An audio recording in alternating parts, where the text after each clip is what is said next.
As the warden throws his vehicle into reverse, the suspect opens fire. Shots fired! Shots fired! Shots fired! He's hitting my truck! Pogi ba? The warden's truck is Bad hit, sila ha. but he's unharmed. Sige, kaunan mo. Shots Yukol, fired! Shots yukol. fired!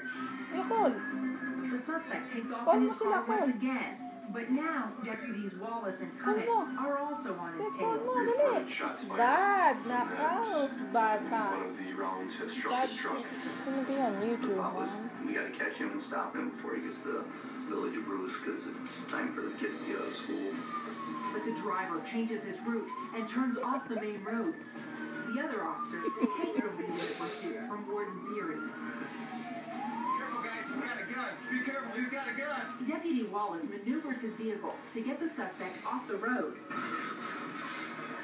And I forced him into the ditch area with my vehicle.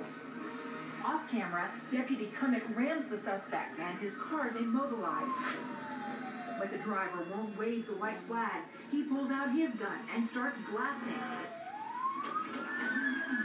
And you see Deputy Cummett engage Frenzer in gunfire. We were all screaming for him to put the gun down. I mean, we could see the gun was pointed in our direction.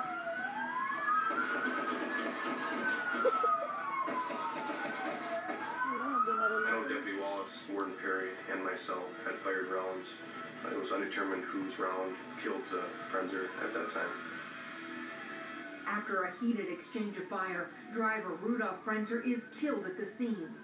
But the officers are all fine. Authorities find guns, money, and masks in the suspect's car, confirming his link to the bank robbery. The two other suspects who left the getaway car are both arrested in the days that follow. Stephen Willard Jr. is sentenced to 70 months in prison for the robbery, while Robert McCallie gets